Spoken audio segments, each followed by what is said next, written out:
Sangena.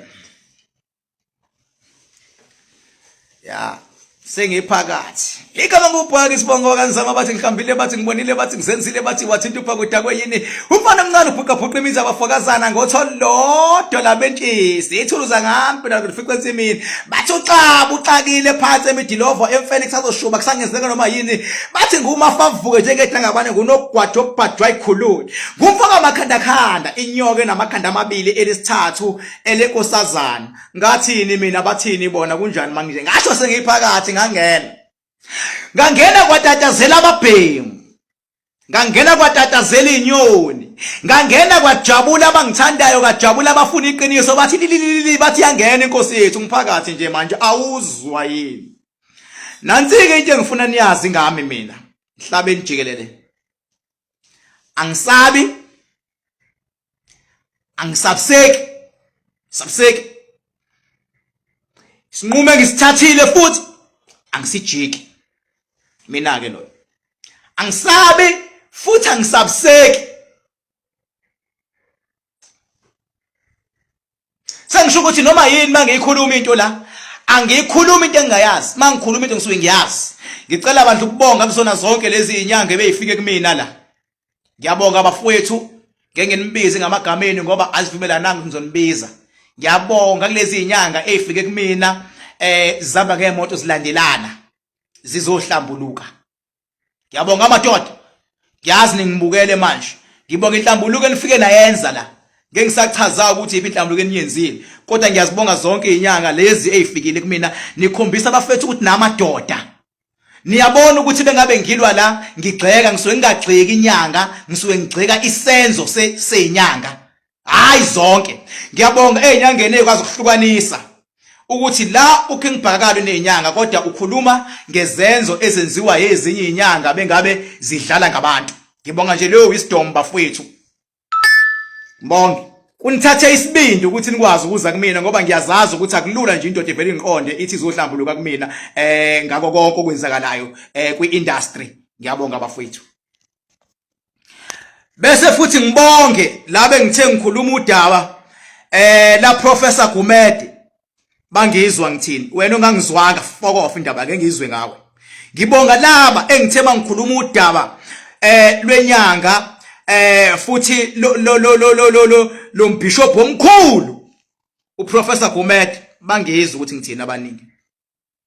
Futhi ngibonge nalabo abangayithathanga ngokwepolitiki kodwa babonile ukuthi uNkulunkulu uyasebenza manje. Ngiyanibonga uNkulunkulu bafowethu ngifuna ukunitshela ukuthi uzoniphakamisa ngokuthi nikwazi ukulalela ningajahi ukujaja empilweni ngenxa yento sokungenayo ishow yayo uzosithatha isinqumo. Kodwa mina ngiyinkosi emhlabeni, ngiyindodana emazulwini. Mawungayazi liyonto ngeke uphinde ungibambe mina. Ngeke uphinde ungibambe. And ngisazokhuluma ngabantu abaningi. Angimtshele kanje ukuze kugqabhizise emadodeni. Ukukhombisa ngisabe mina. Mina King Bhaka ngisazokhuluma ngebandla la kaShembe nombango walo. Ngisazokhuluma futhi akho mshumayeli wakaShembe ongangisabisa, akho bazalwana abangangisabisa. Ngisazokhuluma ngeendaba zakaShembe mina ngizokhuluma ngazo. Ngisazokhuluma futhi ngalezi za Professor Gumede, ngizokhuluma futhi ngezika Professor Gumede kusazonyiwa. Manga futhi you can't silence me. Ngikusenza before uze. I sent you before you come. You can't silence me. No one can ever silence me. No one. Ngizokhuluma ngezika Professor, ngizokhuluma ngeendaba zakaShembe, ngizokhuluma ngeendaba zaphakathi kubapostoli la khona uGumede umfundisi omkhulu khona. Ngizozikhuluma futhi ngeendaba zasendlunkulu mina ngizozithinta. Ngeke ngayithinta. Mhlawumbe ngikunike isizathu ukuthi indaba ngizokhuluma ngeendaba zakaShembe ingoba ngiyinkosi. Kanti abaholi bakaShembe futhi amakhosi. So ayikwazi uma uyinkosi ngempela ungakhulumi ngodaba elithinta amakhosi. 1 ngiyinkosi mina. Mawungakaboni ngiyinkosi yogcina ubonile. 1 ngiyinkosi and udaba olithinta abantu bakaShembe. Abantu bakaShembe uyathanda uthandi amakhosi lawo. abantu bakaShembe uyathanda uthandi leya nkonzo leya inkonzo enamandla kodwa futhi bangabe seyiphuma futhi ngiyokhuluma mina ngeke ngakhuluma mina wena onyanya fuck off. Esesibili izathu ukuthi ngikhulume inkonzo kaShembe ingoba inkonzo kaShembe njengoba sabantu imost yabantu bakithi abamnyama kakhulukazi baZulu balungisa imsamo yabo ngokwesishembe. Okusho ukuthi uShembe uphila emzini yabantu abaningi kunabantu abangawenza umsebenzi bengayithintanga inkonzo yakaShembe. Kunabantu abangakwazi ukuphila bengamphakamisanga uNkulunkulu kaShembe. Okusho ukuthi indaba kaShembe is no more about ifamily kaShembe, it's about abantu jikelele including mina myself ngoba mina nginamakhehla ayekholwa kaShembe adlule uShembe. So angikwazi ke kuthiwe ngeke sikhulume ngoba into yebandla yangaphakathi ayikho into ekuthiwa ingaphakathi kaShembe lapha ngoba into yabo bonke abantu abamnyama. Akethe kuthiwa ingaphakathi makuthiwa hayi into yangaphakathi ipolitiki leyo vele ipolitiki idlala kanjalo ngokuthi uvela uvinjwe mawuthi uyakhuluma thiwe thula into zemndeni ipolitiki ikuseyindlela leyo yokudlala ipolitiki. Ngithi mina khona amakhehlo ogumedo ngcongo okhumalo obani okhuzwayo alala ngokwesishembe. Uyangizwa ngithini?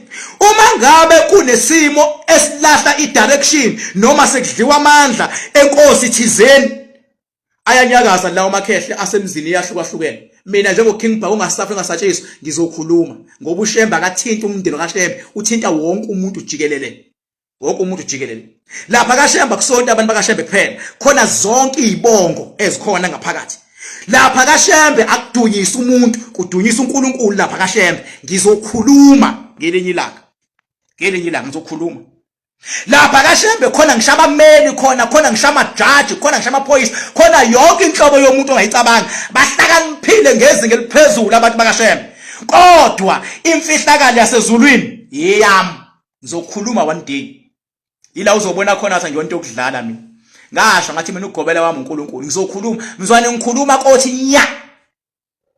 nya ngizokhuluma mina futhi ngeke ngiyicele leyo mvumo yokukhuluma ukuthi ngicela ukukhuluma ngendaba yobuholi bakaShembe ngeke ngicele leyo nto. Ngeke ngicele leyo nto mina ngiyokhuluma nje ngothi mina mase ngikhuluma ngoba yindaba ngoba imsamo yabantu abaningi iyathinteka ngoba imsamo yabantu abaningi abamnyama endaweni abahlukahlukene yenziwe ngoShembe amathempeli agcwele all over. Indaba kaShembe akuyona yomuntu ekaNkulunkulu. So indaba kaNkulunkulu ke sinelungelo lokukhuluma ngayo.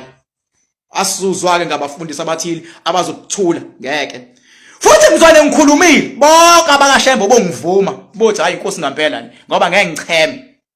Mina ngokucacisa nje ngithi kahle lento iba kanje ngoba ngishiya ijudge elithatha izinqumo alinayo imfihlakalo yasemazulwini lithatha izinqumo ngokwe constitution inqumo kanti indaba kaNkulunkulu ibuye ibe nemfihlakalo yasemazulwini. Ngeke uyiunderstandeke wena. Ngeke uyiunderstand. Ingakho kwathi bengabe umsholozi ecindezelwa eqhashazwa yonke into kulokuthiwa constitution yathi mayisicindezelwa umsholozi kwavele kwaactivateka amandla semazulwini benzana abantu bavele balutha. Leyo nto yenzeka ngeke iphinde yenzeke into yokulutha uma ngabe nganyakaziswanga umuntu wabantu. Kodwa mawunyakazisa umuntu wabantu baba usuke uzowukhomba umuzo olutshwana. Kungcono bengabe isaxoxwa mase kuthiwa isiyenziwa. Hayi mama mana kutshela imimoya baba imimoya kodwa kuthiwa imimoya izenzela ngendlela yabo. Ngiyokhuluma ngelinye ilanga indaba kaShembe. Ngizokhuluma futhi ngiyokhuluma abanyanya abanye futhi uyanyanya unyanya angiceli leyo mvumo mina ngoba nginemfihlakalo yasemazulwini. Fihlakala yasemazulwini. Fihlakala. Mawumuntu kaNkulunkulu nje ukhonjwe emazulwini mawunyakaziswa siyanyakaza isimo emhlabeni. Futhi ngiyokhuluma ngiyasendlunkulu ngoba angifuni namanje sisatshiswa sithi sibone endlunkulu ukuthi sifuna kiwe phambili akiye kuphambili kulokuthiwa indaba zomndeni. Ngicela igaba ukuthi into zomndeni indaba zendlunkulu iphele leyo nto. Endlunkulu akuzona endlunkulu thina njengoba mina uyabona ngila kwaZulu Natal ngingane yaseNdlunkulu ngumndeni waseNdlunkulu. Njengoba nawu la ukhona koMaritzburg umndeni waseNdlunkulu mhlawumbe understand la eKZN kakhulukazi siphethwe indlunkulu la eKZN baba silawulwa indlunkulu ingakho isilo samabandla besize senzeni size sibize zonke intombi kuthi umkhosi omhlanga izingane zoguquza ukuyiphatha ziyenkosi ngoba zonke intombi ziyingane zaseNdlunkulu wonke amabutho ayingane aseNdlunkulu wonke uZulu wenkani uyingane zaseNdlunkulu. Kodwa mase kumele kudlala ipolitiki bethi hayi lezi indaba afuna zikhulunywe umndeni umndeni nathi ingakho namanje ngenkathi silo esikhotheme sithe bengabe kuthiwa umhlaba wakaZulu funa ubuyisele uhulumeni salwa isilo sasingalwi isilo ngoba silwela sona sasilwa isilo ngoba silwela thina sibona kuyigugu lethu kuzohamba kube ngaphansi kahulumeni mase siyaxakeka mase ngaphansi kahulumeni. Salwa isilo salwa namanje sisalwa futhi sigade yonke into lapho isilo besilwela mina silelwa nawe kakhulukazi umuntu ola kaZulu. So akwazi ke mangabe kunama challenges mase kuthiwa hayi indaba zemndeni hayi suka nami ngumndeni waseNdlunkulu nami ngumndeni nje waseNdlunkulu ngilama umisa uZulu ngumndeni waseNdlunkulu ngilama umisa uZulu ya umndeni wakhona. So ngelinye ilanga mina I'll talk ukuthi kahle mengabe kunje kahle uNkulunkulu usuke ethini amakhosi akhothema asuke ethini kusuke kuzokwenzakalani ya nami ngowakhona eNdlunkulu nawe futhi ongibukayo owaseNdlunkulu even worse nje as long as uwumZulu ma umZulu isibonge into ethi mZulu isusele kuZulu sonke samaZulu sho ukuthi sonke sabalapha eNdlunkulu. So angathi makudlala ipolitiki sivala umlomo kuthi ungakhuluma into zomndeni fuck off awusho njalo kumina uthi ungakhuluma into zomndeni fuck off ke lapho hayibo mina nje ngizolumela ngifuna ukunikhombisa ukuthi amaqiniso engwamelayo mina amaqiniso akuliphi i-level angikhulumi mina lamaqiniso mina ku-level eshibhile uzosatshiswa inkunzi yegwala engazi nokuthi kwenzakala emhlabeni kuthiwa hayi thula ungakhulumi into yebandla ayikho into ekuthiwe yebandla into ekaNkulunkulu umholi osuke bekiwe usuke bekwe uNkulunkulu ibandla nabafundisi abo-control i-crowd ukuze into ilawuleke bafana ne-pyramid ingako bakhona ibandla umfundisi omncane olandela loyo oyiloyo kuze kube inkosi phezulu i-pyramid yokucontrola ukuthi abantu ufuna balandelane kanjani ukuze kucontroleke kodwa ukuthi ke sekuthiwa kahle yonke into ilawuleke kaNkulunkulu. Umbona ngani umuntu kaNkulunkulu uyibona ngani inkosi kaNkulunkulu? Ngizobe ngichaza leyo nto ke bengabe sengikhuluma lezi indaba deep futhi mase ngikhulumile nonke nizongithanda ungangikali ngamehlo mina uthi hayi uBhaka lokhulumayo inkosi lekhulumayo manje ayikho into engizoyikhuluma mina ayikho njengoba ke kade ngikhulume le ndaba kaProfessor Gumede ngicela makukhonto ongayizwa kahle ungibuze noma ingane yes namanje ngisamile amandla akhe uProfessor Gumede wokwazi ukudayisa aye phezulu amandla awacela kumfundisi omkhulu onezibusiso mawulalelile ekuthuna ongqunga ngikubapostoli njengamanje thuna ongqunga waya esezamile ukwenza ngendlela yakhe kwangenzeka waseya kuyena wathola isibusiso lapha yini uNongunga abe namandla wokwazi ukubusisa uGumede ingoba vele inkonzo yabapostoli inkonzo ekhulula abantu ukuze kukhulule abantu emhlabeni ukuze kukhululeke abantu abangasekho bakulowo umuntu osuke sengene khona inkonzo edila nabantu abangasekho ngenkathi uGumede icela isibusiso kwabe lapha ya esetshelwa ukuthi wena Gumede kumele ushadise ubaba noma ubaba wakho noma wakho mangambuza uGumede ukuthi akazamshadise yini ubaba wakhe akasekho emhlabeni wayesakhona umama washadisa ubaba nomama wacela indodana yakhe ukuthi ayimele ubaba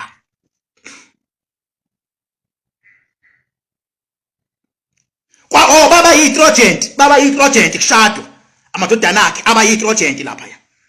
Yabo. Kodwa isibusiso esithathe kumpostoli omkhulu onamandla one-wisdom. Mina ngidlala ipolitiki yasemasontweni ngikutshela into engiyaziyo, umpostoli omkhulu ekuthiwa uNongqunga onamandla one-wisdom onqobayo onabafundisi bakhe abangaphansi kwakhe, kwayibona abafundisi bakhe abahlakaniphile, kwayibona bese banengceko ngokulandelana kusuka phezulu kumpostoli ophezulu lapha. Ayikho into engingayazi. Kwehle kuthiwe khona ekuthiwa umveleli, uyabona, kwehle kumveleli kube khona ekuthiwa udistrict, kwehle district kube kuthiwa khona ekuthiwa uOster, kwehle kuOster kube khona ekuthiwa umpristi, kwehle kumpristi kube khona ekuthiwa umshumayeli, kwehle kumshumayeli kube khona ingadlangadla ekuthiwa umzalwane. Ingadlangadla kumzalwane bekuthi umzalwane ingadlangadla ke leyo ke, yabo. So ubaba ke lo noma uprofessor Gumede waseyofuna isibusiso, bese isibusiso wamnika upresident, kufanele ukuthi upresident uLokuzana wamnika upresident uNongqunga, wabuya abasebenza ke.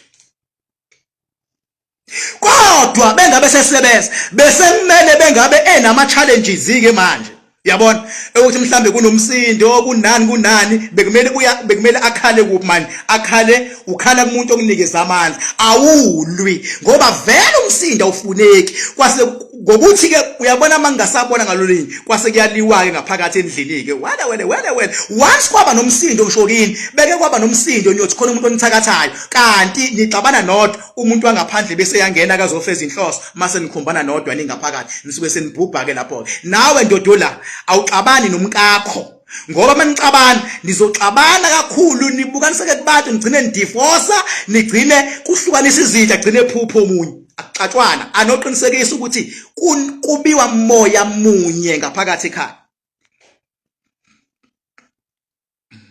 Ingakho ngokomthetho njengoba uGumede lapha kumele ngabe bonke abapostoli, ngoba lapha enkonzo apostoli thaba understand kuba apostoli kushunyayela uxolo. Angikaze ngiyibone mina inkonzo eshumayela uxolo, neshumayela ukuthathelela, neshumayela umuntu ukungamjaji, neshumayela ivangeli ileya. Kodwa ngendlela abanamandla ngayo abapostoli bekumele babone ukuthi uGumede akayenzanga lento. Ngenkathi bengaboni kodwa ngiyazi ukuthi lo phezulu uyabona, kodwa mabe ngabona abanye lo ngaboni ukuthi uGumede akayenze lento, akana wisdom le.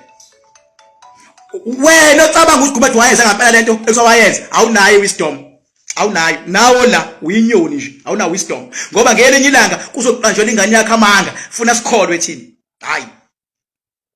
Kodwa wona wawukhona ngempela umsindo kaGumede, umsindo wawukhona, kanti vele inkonzo abapostoli ayuvumeli umsindo. Ngikubapostoli namhlanje ngisazoya kaShembe, ayuvumeli umsindo. And ivangeli lapha makhulunywa ngevangeli lakhona la kusuke sekukhishwa khona izithunywe ezimbili ukuthi zingene umuzi nomuzi. Awazi lapho ke baba, suke sekunyakaza mase kukhishwa izithunywe ezimbili. Ngitshela wonke umhlaba ongibukele la ukuthi makuthiwa nazi izithunywe ezimbili zingena umuzi nomuntu, ziyobalanda ukuthi basebenzele ithikithi lomphefumulo kunye nabakuba abangasekhona, bese befundisa uxolo, bese befundisa ukunikela ngeshumi. Into abedla ngayo uGumede ubekhipho kweshumi. Nqwabi abantu banamabhadi nje abakhipho kweshumi, abazi ukuthi yini le. Ngithi angidlule eyabapostoli lenkonzo engikhuluma ngayo. Umuntu owumpostoli la uzongizwa mase ngikhuluma ngomasango, owakamasango yongizwa mase ngikhuluma ngokwakaShembe bongizwa, boze bayibuza bakaShembe ukuthi ngiyithathaphi lento, boze bayibuza ngiyithathaphi. Angithi vele imsamo eminingi ilungiswe ngeShembe, angithi amakhehla angcoce ngeShembe.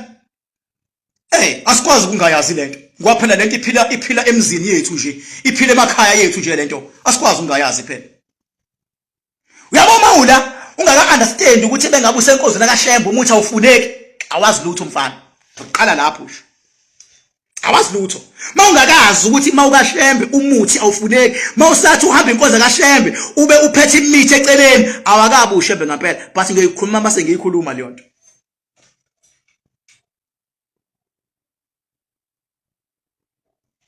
That is why ngithi mina njengoba ngithinta manje ezabantu abaphezulu, mangikhuluma ngoshebe ngikhuluma ngoNkulunkulu uqobo. Mangikhuluma ngendlunkulu ngithi izulu eliphezulu. Angithe ndlunkulu, izulu eliphezulu ingako lisabeka nje ngoba izulu eliphezulu indlunkulu yethu. And siyayithanda indlunkulu, izulu eliphezulu. Mase ngithinta abapostoli, ngithinta abakithi abangasekho ngqo. Ngithinta abakithi abangasekho ngqo. Mengathi apostoli, abakithi abangasekho ngqo. Thini ke wena? Thini ke wena? Ngokomthetho nje msafuna ukuyibheka kahle lento ngokomthetho kumele ngabe bonke abapostoli le ndaba kaGumede bayisukubele phezulu bayibheka ukuthi kwenzakalani. Ngaphatheka kabuhlungu mangathiwa bonke bayizibile. Ngingafunda enye into. Ngafunda omunye ulayithi futhi uqola lokho emhlabeni. Ujudge into abengena show abantu. Ayisuka. Cela ukufundisa abantu ngokuthwala namhlanje. Uthi yini ukuthwala? Ngoba abantu bayashesha ukuthi uthwele. Uthwela. Anginitshele ngokuthwala. Uyabona bengabe uthwala. Ngenza ukuthi ungaphili igama lokuthwala ukudlalela kulona. Bengabe uthwala. 1. Zisuka izinto zakho zibheda. Mawuthwala usuke uqala ka impilo yakho. Ngeke ngibabona abantu umuntu afike ehamba kahle yonke into athi umuntu hayi ngifuna ukuthwala ayikho into enjalo. Mawuthala uqala phansi bese unikwa i-team entsha ngoba ufuna ukuthwala wena. I-team yani entsha onikwayo uma uthwala? Unikwa i-team yezilwane. Ngoba uyathwala phela. Angithi umthwali wena. Unikwa i-team yezilwane. Izilwane khona onikwa zona eziphilayo. Enjalo eziphilayo yilezi ezinentshebende. Okwazi ukuxoxa nazo ezinentshebende. Zingaki izinyanga la exoxa nezilwane? Azikho. Kodwa lamanye amazwe zikhona. Lezi ezinentshebende. Lezi ezinentshebende usuku uzozibona ziba u4. Zizokwenzani lezi eziwu4? Zizosebenza ngokwenzani? Ngokuthwebula abantu. Thwethula abantu emathuneni, thwethula abantu emzini yabo, thwethula abantu engozini zemoto, umuntu aginqike nemoto afe, umngcwabo umndeni, kanti lesilwane esinentshebende sesithwebulile. Ziyathwebula lezo. Yabo. Laba abathwethula ngemoto ababi izilwane ezinentshebende. Isilwane esinentshebende kusuke kuumuntu ofe wathathwa noma wafa wathathwa wavuswa.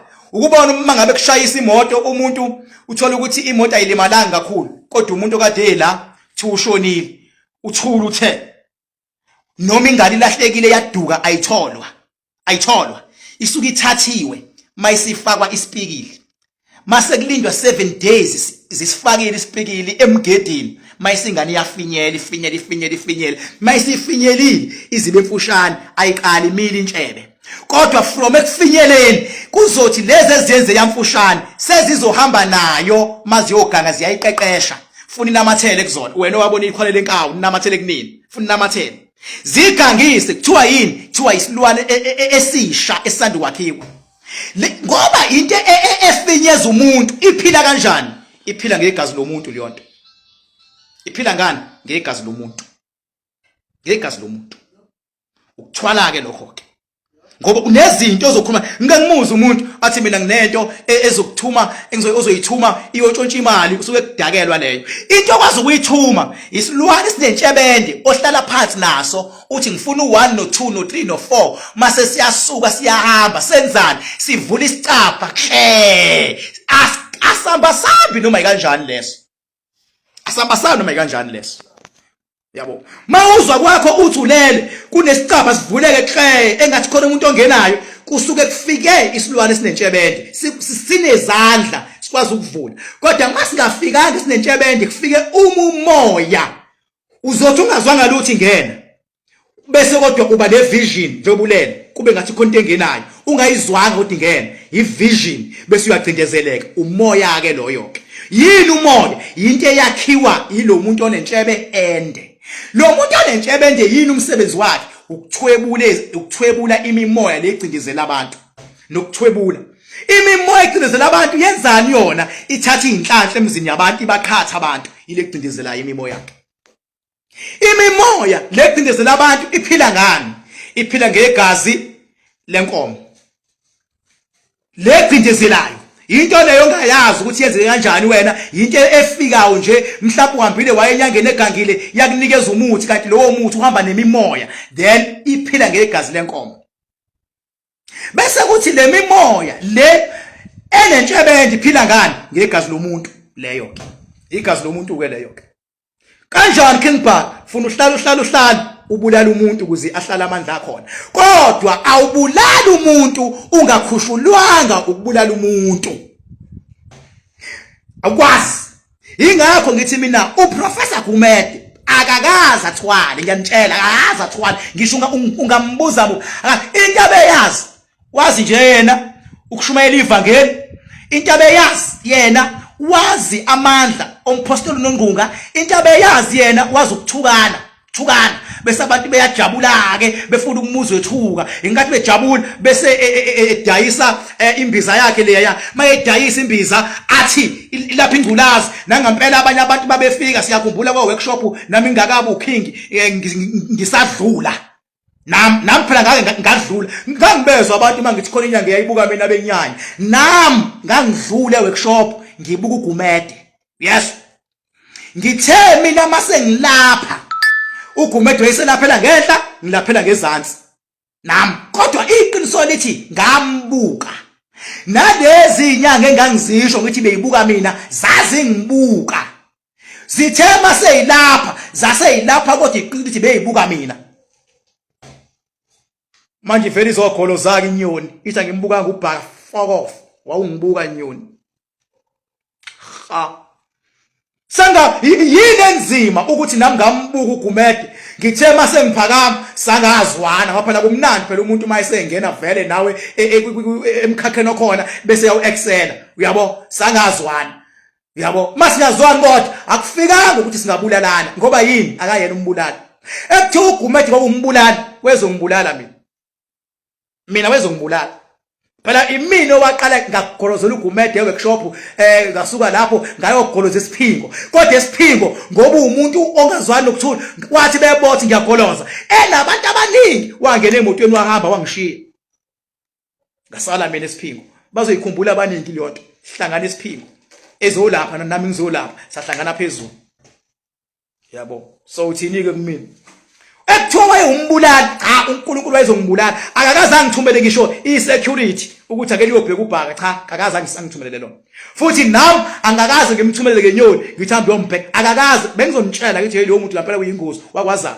kodwa wayehamba namabodyguard ayehamba namabodyguard futhi namabodyguard ayehamba nawo hayi kwakuba yigora nje othi mawusibona isigora usibotha isidididi kodwa sesigora lesi kwakuyidididi khona okwakumamfamu ngesisi ukukhulu kungaka ya kusabisile ngobubi kodwa mawususondela ubotha kayinyoni straight kwakuyinyoni straight there nyoni straight khona abandleni nje ngathi elagaxela abandla nalo laboshwa uyabothi badla lapha ya kwayiboshelwa ikholwa ubaba nje owayehlala nje ethulele isonto waye close naye uGumede waseyagaxela ke naye waye second in charge yabo lo yababa ngisazi noma ubuthelezi noma ubani kodwa kulapho ubaba nje badla kwasiyamoya ilungelo ubaba lo ngisho noma ngikhombile kuzana esinoGumede sibanga indaba yokulapha lapha ya wavele wayehlalele le wayincikele emotweni engafuni ukungena emsindweni lo baba kodwa namhlanje kuthiwa khonto ayenza asuka kodwa umthetho wona uright umthetho ngobani ngoba umthetho mawenza into usebenza ngobufakazi ukuthi ubufakazi buyahlangana yini so uGumede into emgaxelisile iyodwa indaba ye-cellphone nawe ngiyakuthayimisa mfethu musa phatha ongibukayo uxabane nomkakho lokumthuka ocingweni ngoba ngelinye ilanga bomlimaza abantu kuthiwa wena ngicela bangabuxabana nomkakho mbize nixoxe phansi nikhulume nilungise indaba ungamshiyi umkakho nixabene ngoba uzothi bengabefa thiwe wena sengitshela nawe ngibukayo la angifuni ugaxele mina into ezokusiza mfowethu ngicela ungaxabani hlobo nomuntu wakho ngoba umuntu wakho mfowethu ngisho yena ngakufaka impama mawusuyifakile impama amaphoyisa azothi wena umshayeli kanti kuqala yena wakufaka impama bhekani bolovo uyagaxela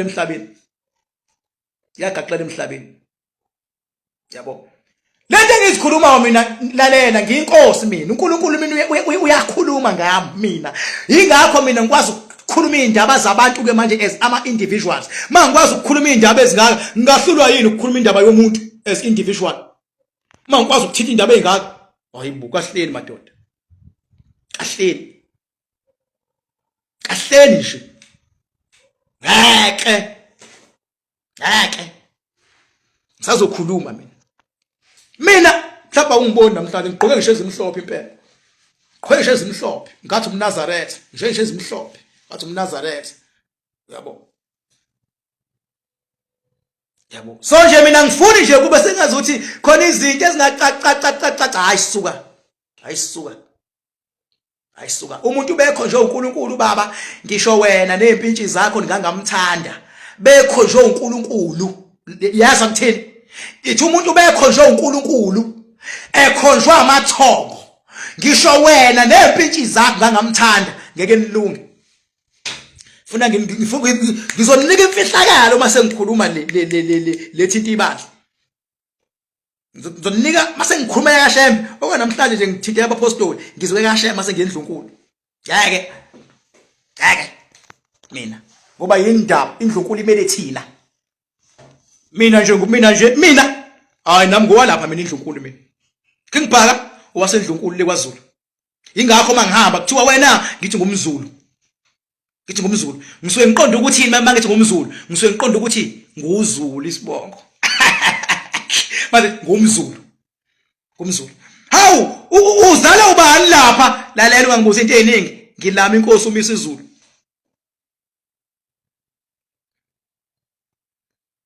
Hawu, wayibeka ngibhaka yebo. Yabo. Ayikho lalela mase ngikhuluma noma ingane ngisuke ngizoveza nongaphansi konyawo mina ngithanda abantu bakithi abangakubulala mawuthinta ngeze igama likaShembe akubulala abantu bakithi okusho ukuthini okusho ukuthi abakithi kanzaba kodwa imimoya yabo ilawula lapha kaShembe ngenkathi kuthiwa kunento engaxazululeki bazoba nenkinga ke kanzama ngoba yindaba ngoba idlozi labo lilawula. That is why kuhlale kuthiwe inkonzo yokunikelela abantu abadala. Lapha kaShembe uyakhonjwa ukuthi bahlabeleni manje abantu abadala uyakhonjwa and basuke bekusiza ngenkani nawo careless. Thinike mina angisazi noma uJanuary noma uJuly yini kodwa ikhona inyanga kuthiwa kule game kuhlatshelwa abadala ingoba yindaba ingoba kuyaziwa ukuthi wonke umuntu ingakho omunye athi nebese enkingeni amemeza inkosi yakhe athi awu inkosi yami yakaShembe ingoba uyazi ukuthi lesabela khona. So mase kuningi ngakuthiweni kuthiwe ethula akufanele uthule. Ingakho lapha ekomidini lakhona eliphezulu akubona abantu bakaShembe ekomidini khona ngisho izibongo lapha ekomidini ezahlukahlukene ekomidini lakaShembe khona ngisho izibongo zakanzama lapha ezokhuzwayo ezoqwabe umuntu okhulumela ebuhleni akansho bakaShembe mangaphosisi kambe ubani lo baba kodwa esinye isibongo nje siyangikhohla nokhulumela uhlangothi lasethembeza into ngale akuyena kaShembe esinye isibongo nje siyangikhohla kambe ubani lo yabhudi lo yana ohlakaniphile nangapha sengikhohla kambe ubani lo baba lo ohlakaniphile okhulumela uhlangothi lasebuhleni ngapha sengikhohla ukuthi ubani kodwa mase ngikhuluma mina ngizohluba indlulo khasini wena ucabanga ungisabisa fuck off ngakuzolunga fana uyinyoni gcwala ngakufakela izwa thatha mawungakaqondi ukuthi mina ugobela wami uNkulunkulu ngakuphinda ungibambe futhi into engiyoyisho kobe kuyiyo engiyoyisho mina evunywe ijaji engavunyiwe ijaji mase ngiyisho mina ngobe ngisho ngowasemazulwini uzogcwala la uzokubona phakathi inkosi le cela ukuvalelisa ngaze ngikhulume kakhulu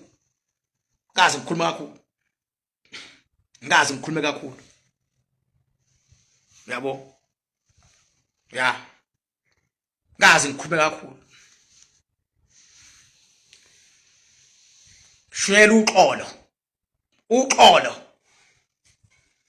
yabo even wese umuntu bengenabo ubufakazi efethu ungabo sithatha isinqumo ngento engenayo ubufakazi ngento izwile namanje ngiyakutshela mina baningi abantu abasemajele ababoshiwe abanye istate siyabahlawula namhlanje abagwetshwa ngento abangayenzanga baningi angibaphatha berape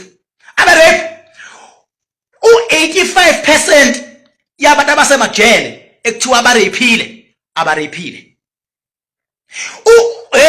U60% wabantu abasemajele ekuthiwa ababulalile. U40% wabulala ngempela. Kodwa u60 yilento yokuba sendaweni erongi ngesikhathi esirongi. Nokuxabana nomuntu orongi ngesikhathi esirongi. Nokukhuluma nocingo ngesikhathi esirongi kade khona abayisebenzayo inombolo. Nqwaba. Yabo. Wena uthi ijaji malithe isinqumo liyagweba lo muntu ugwetshiwe. Uthini ngalaba? Ngalezi imali ezikhishwe istate. Siqolisa kubantu abagwetshelwa ngento engekho. Uthini ngalabo bantu? Ngoba baningi. Uthini ngalabo bantu? Uthini?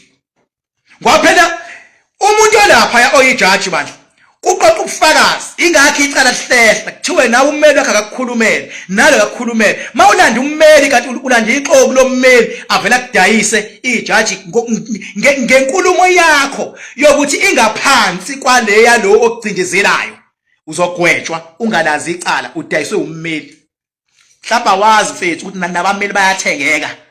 Mawungazi ukuthi abameli bayathengwa awazi fokhona. Bayathengeka abameli babo. Bayathengeka abameli. Mawungayazi leyonto kunike fa kutshele kona. Njengoba ngithi mina uGumede akazange azi anqamula ukuthi kodwa ukuxabana nomkakhe amthuko ocingweni enze yonke into hayi irongi ke leyo ke yokumthuka ecingweni umuntu wesifazane akathuko irongi leyo kodwa leyo ukuthi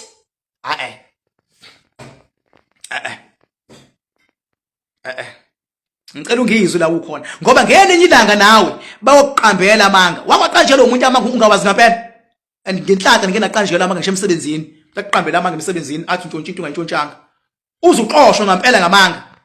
Mina ngifuna umphakathi wonke wazi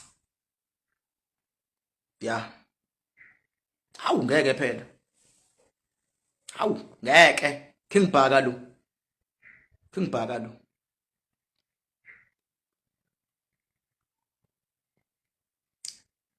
awungeke madoda wewe igama ngoBhaka sibongonza bathi ngikhambile bathi ngibonile bathi ngizenzile bathi wathinta uBhaka udakwe yini umfana omncane ubhuqa imizi abafokazana nje ngotholo lodwa lamentshise bathi ithuluza ngahambe nalo ngilifica ensimini bathi uqama uxakile sazoshuba kusangenzeka noma yini ya qama uxakile kusangenzeka noma yini.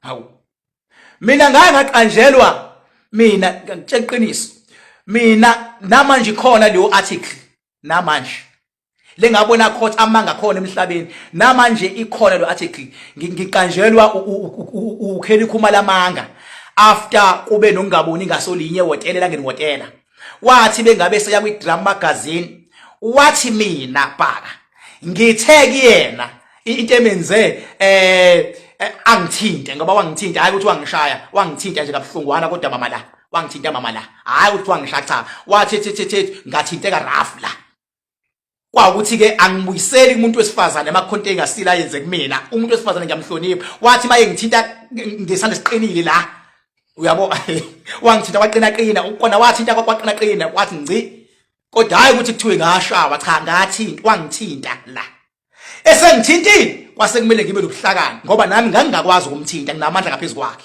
kodwa ngathi mina ngeke ngimthinte ngoba bengamthinta uzoba nento azoyisho kusasa ukuthi ngiyenzile angimshiye kuyena owenzile wangithinta kodwa ngenze into abantu bengibonga ukuthi angithintanga kwamele akhe isitoli azosakha wathini isitoli wathi mina ngidonse isibhamu ngathi ngizokudubula yangeke ngithini ngizokudubula mase ngikubeka eduze kukomdlalo webhola esho into azikahle unamanga ngenhlanhla abadla ngoba kubuya benonembeza wamudla uthash ukuthi hayi bandla ulokhuzana uBhaka akayishongo lento akaphindanga wayikhuluma kodwa wenza ubuhlakani ngoba lebe ehamba khona bebethi bebembuza ngoKingBhaka athi ngicela ungakhulumi ngoBhaka.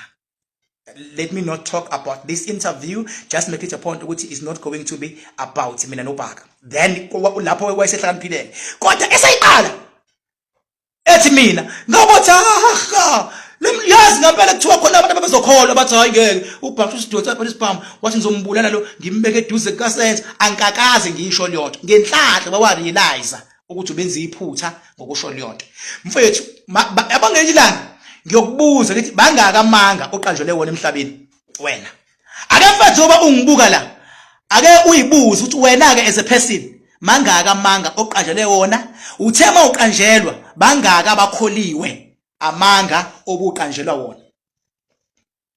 That is why ngithi mina ngokwenkantolo bandla you can't tell me ngokwenkantolo. Inkantolo soyenza umsebenzi wayo ewuqeqeshelwe ewufundelwe ukusebenza ngobufakazi.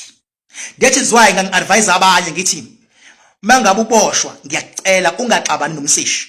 Mrespect umsishi ngoba usuke enza umsebenzi wakhe.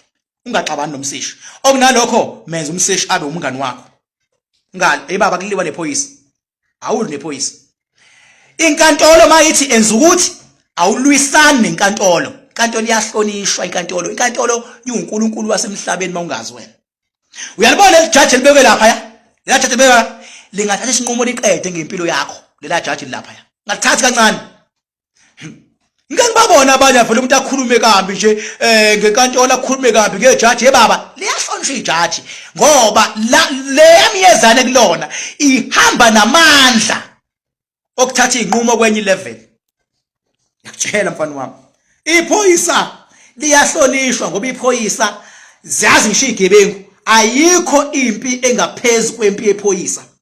Amaphoyisa babangabizana kuze kufike ngisho ama helicopter igebengu ziyazi ezisile zithi maqhamuka iphoyisa ivele isarende ziwagolozela amabili mase libamba uover uboth kuyashuba uyibone isarende igebengu liyahlonishwa iphoyisa. Wena ungakwazi lokho fuck off awuli nje nephoyisa baba noma ungacabanga ukuthi li right li wrong linjani ngithi mina kuwena zenza isilime ephoyiseni.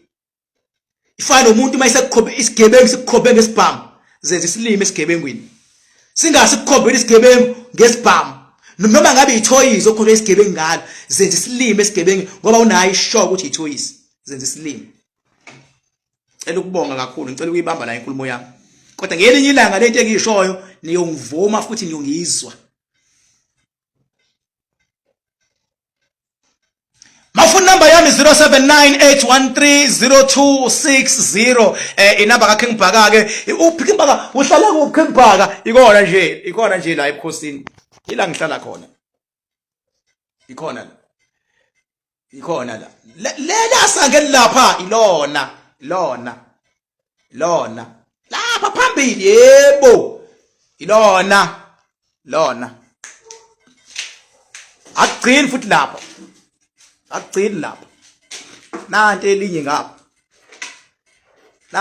ngapha futhi isango yazi mali yabonakala nanti isango livuliwe nanti elinye ya lama stepis lawa ngingathi wasema call center yabona ama call center mawusunyuka ya lapha ya isigodlo sami ke lapha ya wonke umuntu beze kumina singena kulawa ama glass avuliwe singena lapha mawuze kumina yabona iroof eyotshani uyabona asibona isigodlo sami nasiya isigodlo sami ya njengoba usibona sinje ya sinane underground tshela ke mina sinane underground ya tshela ke mina so angifuni nje ngelenye ilanga umuntu nje athi becabanga ukukhuluma into ayithandayo vele akhulume nje noma ikanjani angamnandaba yabo ya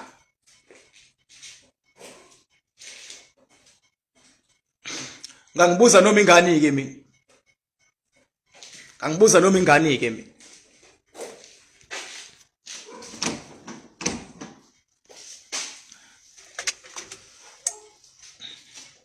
khathalele kuthelo ngangibuza noma ingane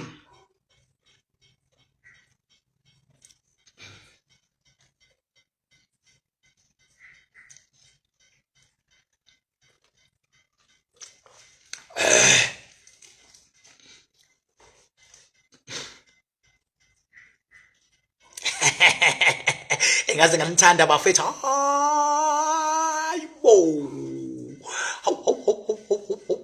hayibo ngithanda ngiyabhubha bafethu hayibo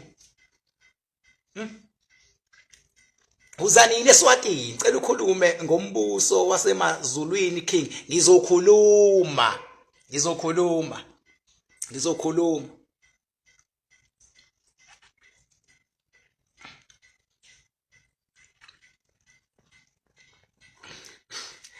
Ufana ngebhaka isibango bakanzama bathi ngikavile bathi ngibonile bathi ngisenzile bathi wathi ubhaka udakwe yini. Ufana ngane phuca imisa abafokazana ngothoni lodwa labetshisi.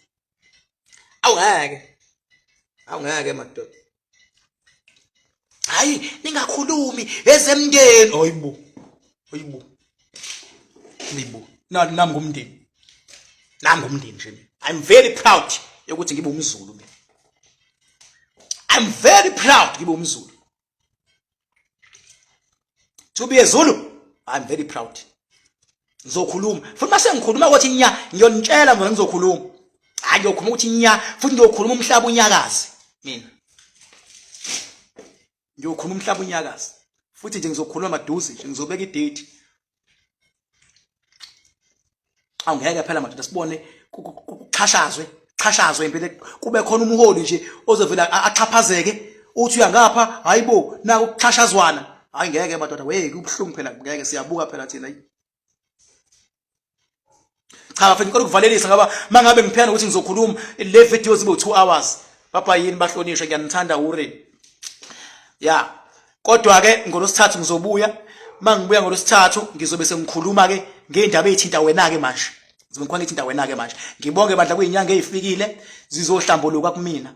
Khona ezinye ke eziwu2 eshodayo ezingakafiki kodwa ezinye inqwaba sezifikile. Khona eziwu2 eshodayo ezingakafiki inyanga ukuzohlambuluka la ukuthi hayi besibaqola abantu kodwa nathi besenziwa indlala nokuthi umuntu bengabe ngempela efika efuna into esingayazi sisuke sizokwenza njani thina. Kungcono simnikeze sona isigubhu lapho yabo oyibonela yena kodwa isono ngibatshe futhi lesi isono yabo njengoba sengishilo ngathi mina lento ayiphele wonke umuntu akayiyeke. Umuntu ozoqhubeka ngesigubhu ngenkani anginitshela futhi mhlawumbe ngitshela ngalento. Umuntu ozophusha isigubhu ngenkani mina personally ngizomchallenge 99 mase ngiyasithatha isigubhu ngiyasakha nibothi lento enjani ngizawosithenga emarket lapha lento ebutternut bese ngiyayipenda ibe eminyama nibothi ithengwa kanjani noma ngiyifaka ubuhlalu yimali emarket yi10 rand lencane lenkulu yi35 rand nje abantu beninikeza ngo150,000 to 35 rand azinanembeza lezi inyoni yazi. Kodwa inyanga zakithi ngiyazithanda inyanga zakithi. Ngiyazithanda inyanga zakithi madoda ngoba nisebenza umsebenzi wethongo. Ngibonga futhi manisebenza umsebenzi wedlozi ngampela nihlele edlozini. Hayi ukusebenza umsebenzi wedlozi kodwa kuhlele ebugebengwini angihambisani nalokho. Show me nake. Futhi manje ngifuna ngivele ngibe umkhulumeli awawonke umuntu osenkingeni. Ya, khulumele ngisho inyanga ngoba yakhe language engayazi mina. Njengoba ngazi ilanguage yokukholwa, njengoba ngithithi inkonzo eziphethe umhlaba. Yabo inkonzo abapostoli, inkonzo kaShembe. Uyathanda lezi nkonzo eziwu2 uphethe umhlaba. Wena nokwakho ngemuva uyayizamela nje. Uyayizamela ungadatha uzuphela uzukuyeke. Inkonzo yabapostoli, inkonzo kaShembe. Bese kuba inkonzo yakamoya. Wena ukamoya, kube inkonzo kamoya. Hayi unamandla.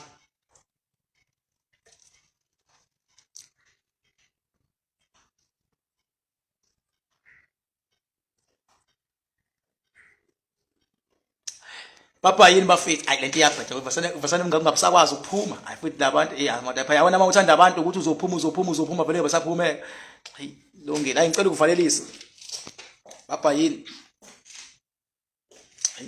ho uthi uzophuma uphumeke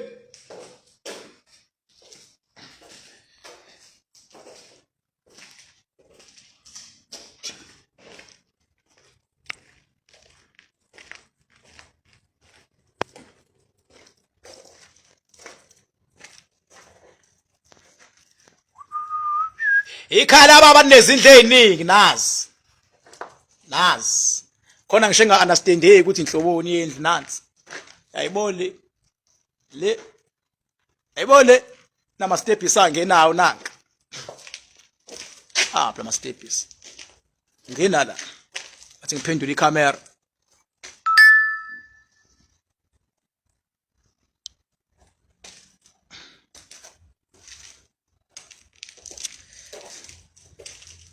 yangena la whoop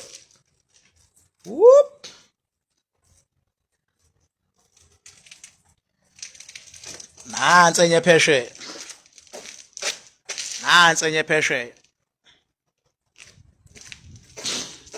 nansi enye phezulu nansi enye ngapha thini ke kumina baba yini